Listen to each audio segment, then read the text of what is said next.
right, the president took some harsh criticism over the weekend for his failure to enforce federal immigration laws. Former Alaska Governor Sarah Palin accused him of lacking the courage to step up to the plate. Look at this. Jan Brewer has the cojones that our president does not have to look out for all Americans, not just Arizonans, but all Americans in this desire of ours to secure our borders and allow legal immigration to help build this country, as was the purpose of immigration laws. If our own president will not enforce a federal law, more power to Jan Brewer and 44 other states who are in line to help support Jan Brewer in state laws, state efforts to do what our president won't do. And our next guest put the situation in even more dire terms. In an interview with CNSnews.com, Pinal County, Arizona Sheriff Paul Babeu said that the federal government has become the biggest obstacle to securing our southern border. He said, quote, "Our own government has become our enemy and is taking us to court at a time when we need help." Now, meanwhile, portions of the Arizona law did go into effect last week, but they seem to be causing confusion among politicians and law enforcement alike. Now, one of the provisions, for example, makes it a crime to transport or harbor illegal immigrants. But whether this is intended to apply just to human smugglers or to citizens who transport illegals in their own vehicles, well, that remains up for debate.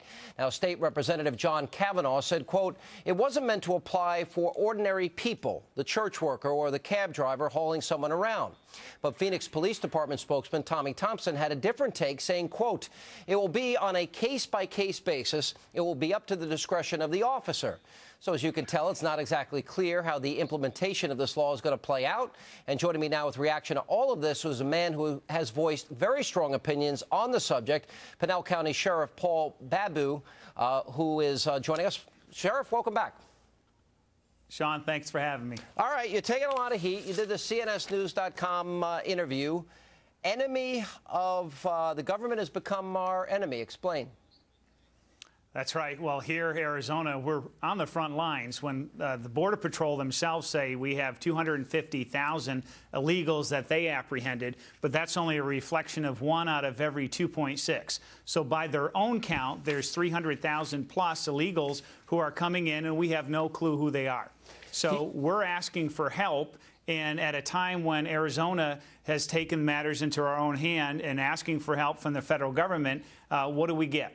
What they put up in Pinal County, my county, is billboard-sized signs that warn our own citizens 80 miles north of the border, danger, beware, stay out of here because of armed bandits, drug smugglers. This is America, and we have armed paramilitary squad-sized elements coming through our county every day and every night. And they even ambushed one of my deputies.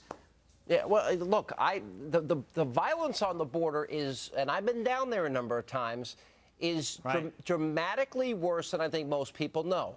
The other thing I'm going to ask you, and because we got so much reaction, it was the headline on Drudge all day, so I know you've been getting a lot of media inquiries about it. When you use the term enemy, people say, oh, you're saying that they're really the enemies of the country, and people say, well, that is harsh language. What is your response to them? Well, I can tell you the president has looked at this purely from a political concern rather than a public safety concern. I'm charged with protecting the families in our county and also a national security threat. We live in a post-9/11 world, and I've served on the border. I was a tactical commander in the National Guard down in Yuma, and we know what it takes to secure the border with our heroes in the Border Patrol. We reduced it by 95%. So the president only 4 months ago said that border is secured with Janet Napolitano. And then, begrudgingly, because the eyes of America were upon this issue, and then they said, well, we'll give you 1,200 armed soldiers, but you got to split them among 4 border states. Well, that's not going to work because it's a half-hearted measure designed for failure because they don't want to achieve border security. And whether it's purely because of political reasons, but they're setting us up because now they just didn't put up the sign saying for our citizens to stay out. They've dragged us into court at a time when we need help and partnered with who? With the ACLU. Yeah, look, I think this is a huge mistake. I have been saying this for years. This is a national security issue. We don't control our borders. Somebody can come over into America, because they want a job or they want hope or they want opportunity, so too can the enemies of this country. What do you make of this Mexican drug cartel putting a price on Joe Arpaio's head? It's outrageous that this trash south of the border with the cartels, they've killed 23,000 people, according to President Calderon. Now, we've had death threats myself from Mexican mafia. We've intercepted communication. When they start to threaten our law enforcement, and not just ambush them, but elected leaders in our state, it shouldn't be a surprise to us, because the lawlessness that happens south of the border, it's a matter of time before it bleeds over into Arizona and the rest of America. And we've got to stop it. It's happening already, and this is what people don't understand. Putting aside the economic impact on the healthcare industry, on our educational system, criminal justice system, Phoenix is the #1 kidnapping capital in the country right now.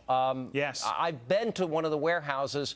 When you guys confiscate drugs, I mean, it is from floor to a 30-foot ceiling. Drugs everywhere. I've been out there when gang members were being arrested, as I was down out there on the border. I guess when we look at what's happening in Mexico and you see that politicians and law enforcement officials are getting killed, I think you got to take this threat seriously, no? Absolutely. And it's arrived, and the tactics have changed. I've been the sheriff only 2 years, and I was a police officer before that. And I've seen it change right here. And when we can see them fleeing from police, always armed, the threat is greater, and the president hasn't been here. Why doesn't he stop doing all these fundraisers for candidates and get out here to Arizona and see for himself that this is a threat to our nation's security? Listen, I got to tell you, Sheriff, I admire your courage. I think this is a wake-up call the country needs. And taking on the White House and the president, I'd be prepared for consequences. But I hope that doesn't happen for you. Right on. Thank you, Sean. All right, appreciate it. Thanks.